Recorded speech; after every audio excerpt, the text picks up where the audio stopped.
La source, transmis par Nathalie Cario le 14 mai 2015, j'ai l'immense chance d'avoir 5 merveilleux enfants, qui m'apportent quotidiennement, tant la relation que nous avons ensemble est riche d'enseignements. J'ai également la chance de côtoyer de très nombreux autres enfants. Grâce à mes activités, je fourmille évidemment d'anecdotes plus ou moins drôles, sur ces derniers et sur les relations qu'ils entretiennent par la force des choses, avec leurs parents, mais aussi avec leurs enseignants, et croyez-moi, nombreux sont les adultes d'aujourd'hui qui se sentent désemparés, voire en colère, après cette jeunesse qu'elle ne comprend pas et qu'elle trouve au mieux irrespectueuse et au pire totalement ingérable. À tous ceux qui se sentent concernés par ces propos, j'ai envie de dire, prenez donc le problème dans l'autre sens. Si vous pensez que vos enfants sont des êtres ingrats et irrespectueux, voyez un peu de votre côté où se situe votre irrespect à leur égard. Vos enfants ne sont pas vos enfants. En tant que source de toute chose, je me sens concernée par tous les aspects de vos vies quotidiennes. Aujourd'hui, il est nécessaire de parler d'une chose importante, les enfants. Cette mise au point est doublement nécessaire, tout d'abord parce que la Terre entre dans une ère nouvelle de 5e dimension, qui vous oblige tous à revoir vos façons d'être et de penser de manière totalement différente, et ensuite parce que les enfants d'aujourd'hui n'ont plus rien à voir avec les enfants d'hier. Bien sûr qu'ils sont encore nombreux ceux qui croient que les choses se perpétuent de mal en pis, comme l'annoncent quotidiennement la presse et les médias, mais je sais aussi que ceux qui lisent ces lignes ont, soit parfaitement conscience de ce que je dis, soit sentent la nécessité du changement comme une chose incontournable, tant les anciens modèles ne conviennent plus et n'ont jamais convenu. Voyez ces changements comme des phases d'apprentissage destinées à vous ramener à la source. Concernant les enfants, la toute première chose à intégrer est la suivante, vos enfants ne vous appartiennent pas.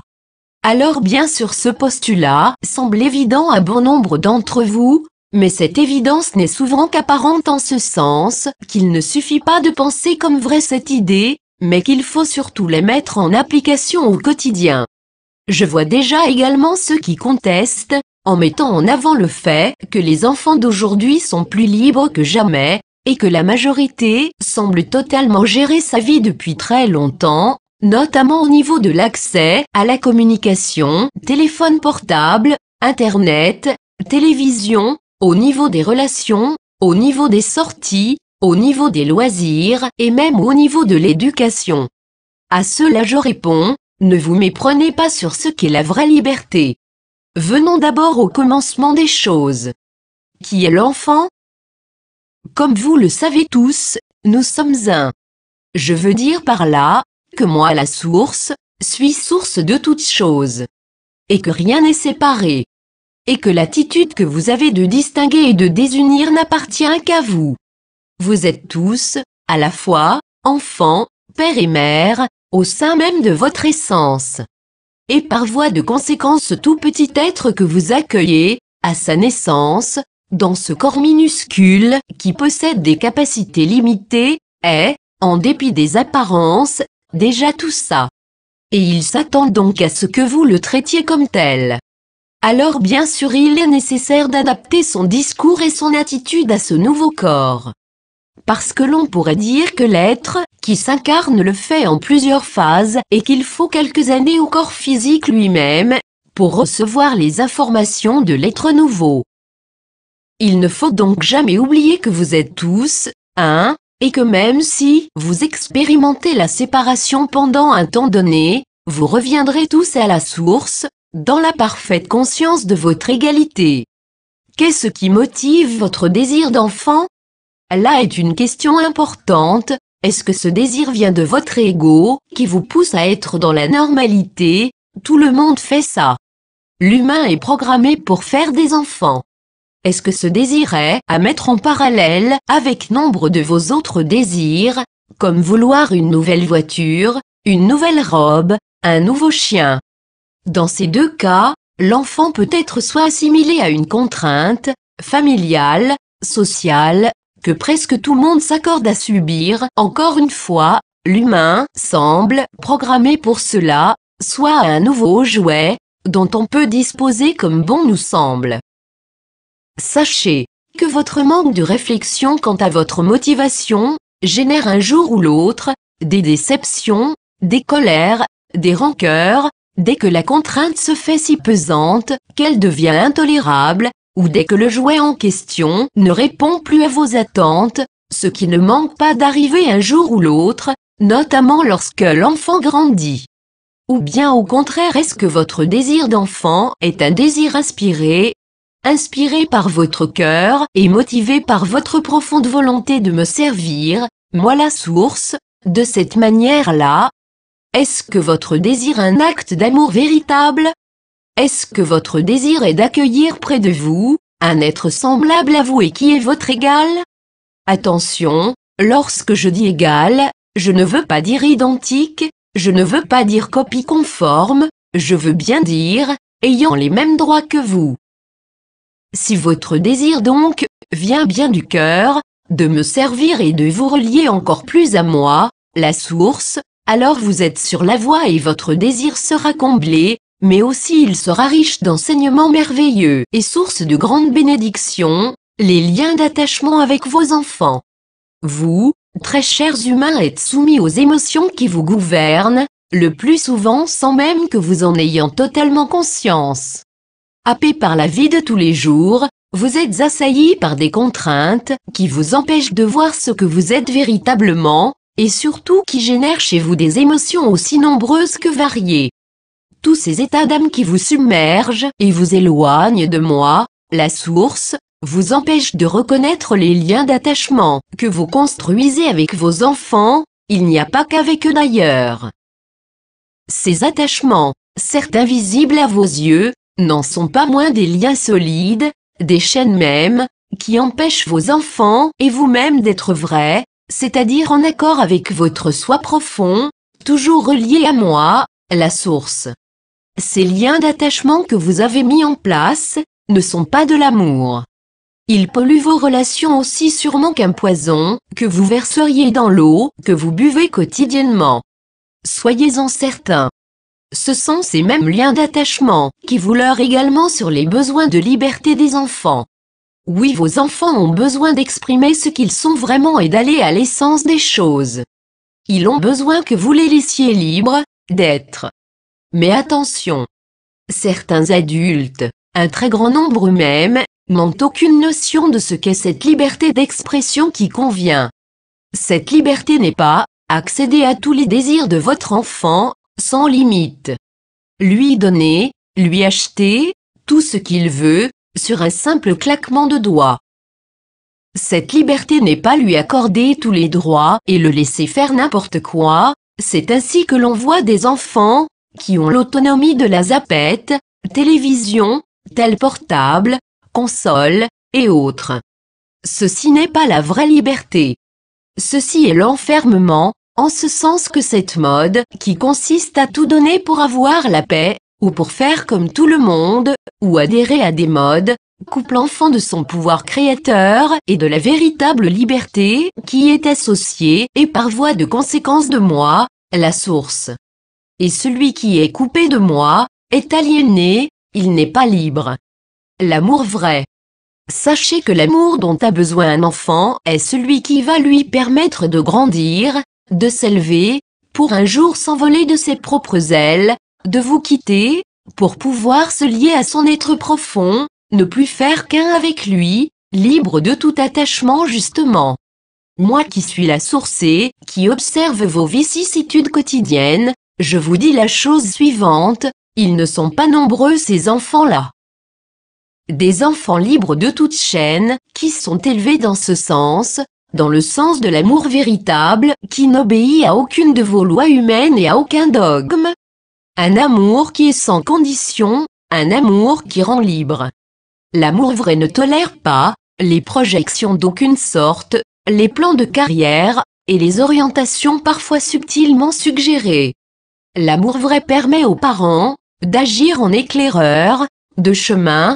Qu'est-ce qu'élever? Voilà bien longtemps que les humains ne connaissent plus la définition du verbe « élever ». Sans doute parce que l'élevage est apparu, et que ce mot immanquablement, donne l'image du troupeau docile et serviable, qui n'a d'autre vocation que de combler vos désirs. Élever n'est pas cela. Élever veut bien dire, tirer vers le haut, amener vers une conscience supérieure. Vu sous cet angle, celui qui élève, s'élève lui-même, et l'élève et le professeur se confondent, dans une même quête d'excellence.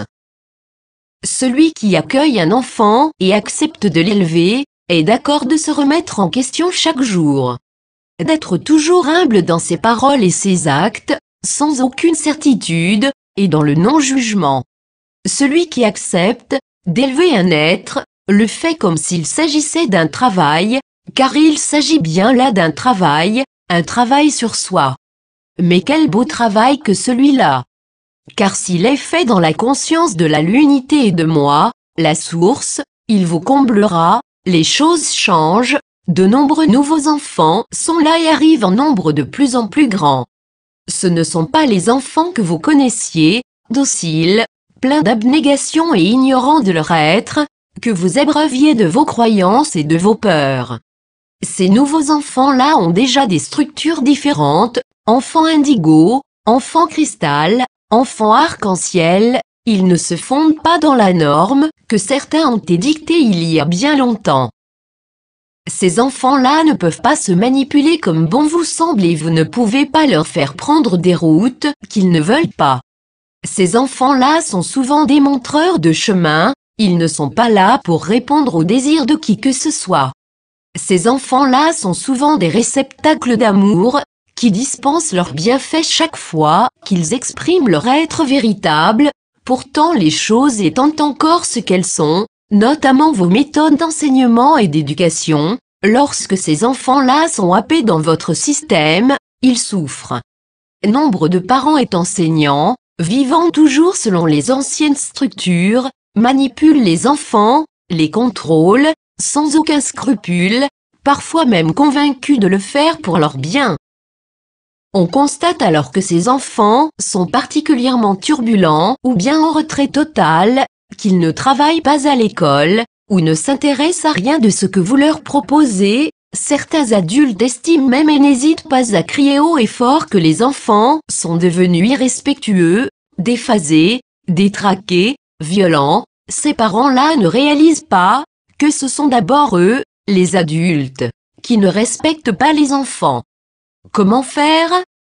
Pour ceux qui ont déjà des enfants, et qui n'étaient pas dans cette dynamique au moment de la conception et de l'accueil de cet être merveilleux, sachez néanmoins que rien n'est perdu, pour la bonne raison que rien n'est jamais perdu, vous le savez bien. Et comme on le dit souvent, il y a toujours moyen de faire mieux.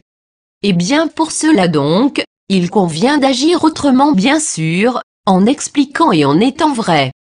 Et vous serez souvent bien surpris de la réaction de vos enfants, qui sont très capables de comprendre tout. Laissez-leur leur pouvoir. Heureusement, il y en a parmi vous qui proposent déjà autre chose. D'autres modes d'éducation et d'enseignement. Sachez que ces nouvelles méthodes doivent être encouragées, et même encore plus développées, partout. Et qu'il vous appartient à tous de mettre en œuvre cela, que vous ayez des enfants ou non. L'enseignement qui est pratiqué aujourd'hui, à l'échelle nationale dans presque tous les pays, doit être revu, éradiqué tout d'abord, puis reconstruit, autrement. Et dites-vous bien, que les lois, telles qu'elles sont, ne vous obligent en rien, que l'école n'est absolument pas obligatoire. Observez donc les quelques nouveaux modèles qui existent déjà, mettez en commun, réappropriez-vous l'éducation de vos enfants en prenant comme point d'appui le questionnement suivant, de quoi a besoin mon enfant? Doit-il devenir un petit singe savant, ou bien doit-on l'amener à l'être cosmique qui est en lui, relié à la source? Doit-on le résumer à des diplômes et à des évaluations, ou plutôt l'aider à mettre à jour les compétences qui sont déjà en lui? Voilà les questions qu'il convient de se poser. Si vous voulez enseigner aux enfants, il faut revoir, non seulement les sujets, mais aussi les méthodes, afin de faire de l'enfant un coacteur de son éducation. Vous serez alors surpris qu'en agissant ainsi, Un facteur important apparaît alors, l'enthousiasme, la joie d'apprendre. Et vous verrez alors, certains d'entre vous avec surprise, que l'enfant apprend tout seul, et qu'il s'éduque lui-même. Les enfants vous sont prêtés, je vous le disais plus tôt, les enfants ne vous appartiennent pas, ils vous sont seulement prêtés. Si vous pouviez observer ce qui se passe ailleurs, dans l'intraterre par exemple ou même bien plus loin, vous verriez comme les enfants sont éduqués différemment par des êtres qui ne sont pas forcément leurs géniteurs. Vous verriez que la relation par/enfant que vous avez développée dans vos civilisations est une relation enchaînante, aliénante, qui produit des individus qui ignorent leur puissance et leur pouvoir. Des individus qui se sentent redevables à cause de liens familiaux inextricables et impossibles à rompre pour certains. Ce type de relation nourrit des victimes, elles-mêmes victimes de victimes. Il vous appartient de rompre ce cycle en réalisant que vos enfants ne sont pas les vôtres, mais qu'en même temps, tous les enfants sont les vôtres.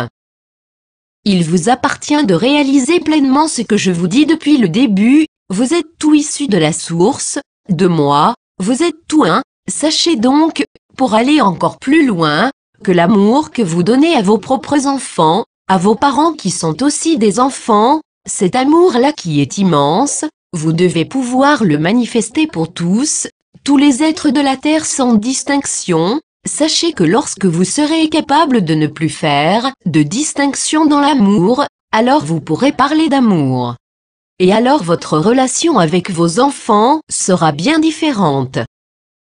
Vers une relation en conscience, je vais conclure maintenant en vous disant qu'il vous importe de toujours mettre de la conscience dans les relations que vous entretenez avec vos enfants, et avec les autres également, si vous voulez que celles-ci soient belles, riches et pleines d'amour. Cette attitude en conscience permanente, dès la conception, est la seule attitude juste, qui permet toujours de vous accorder aux vibrations de ce nouvel être et de vous placer dans une position d'accueil, d'écoute et de partage. En étant toujours dans cette attitude en conscience permanente, vous réalisez alors que vous ne faites tous qu'un, avec moi, la source, Nathalie Cario, le 14 mai 2015.